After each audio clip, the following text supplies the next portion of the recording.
দেখো কড়াতে সর্ষের তেল দিয়ে দিলাম,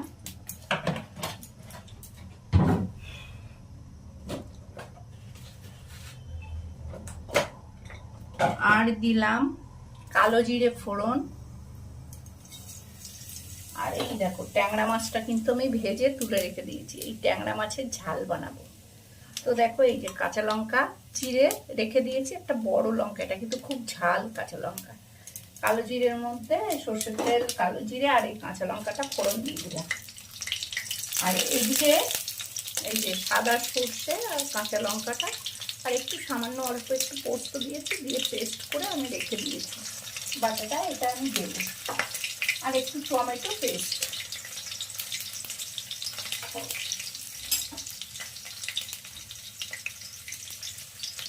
তো এই যে আমার লঙ্কাটা একটু ভাজা হয়ে গেছে আর একটু এটাও হয়ে গেছে। আর এদিকে দেখো আমি এইটা দিয়ে দিলাম,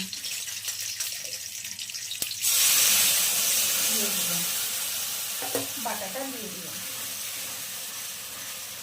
ট্যাংরা মাছ সর্ষে বাটা দিয়ে ঝালটা কিন্তু খুব সুন্দর খেতে লাগে। আর সাথে এই যে টমেটো বাটাটাও দিয়ে দিলাম।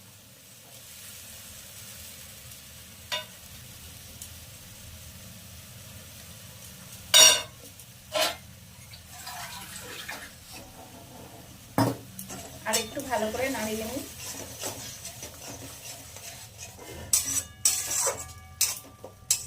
সর্ষে বাটা দিয়ে পোস্ত, সর্ষে বাটা, কাঁচা লঙ্কা দিয়ে, টমেটো দিয়ে ট্যাংরা মাছের ঝাল।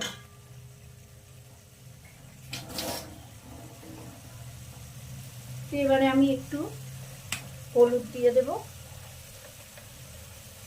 একটু হলুদের গুঁড়ো দিয়ে দিলাম, 1 চামচ, হাফ চামচ, চামচ না। আর পরিমাণ মতো একটু নুন দিয়ে দিলাম। আর যেহেতু আমি কাঁচা লঙ্কা দিয়ে করেছি ওই জন্য আর লঙ্কাটা দেবো না, লঙ্কাটা খুবই ঝাল, ওই জন্য লঙ্কাটা দেবো না।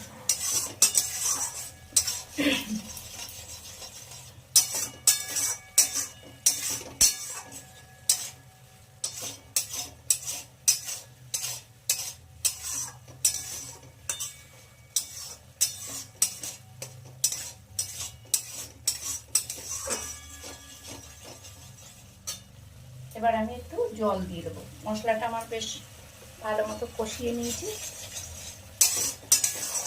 কাঁচা কাঁচা গন্ধ থাকে, টমেটোর একটা কাঁচাই থাকে, ওইটাও ভালো করে একটু আমি নাড়িয়ে নিলাম। সর্ষেটাও সর্ষের তেলের মধ্যে সুন্দর করেছি। ট্যাংরা মাছ কিন্তু সাদা তেল দিয়ে ভালো লাগে না।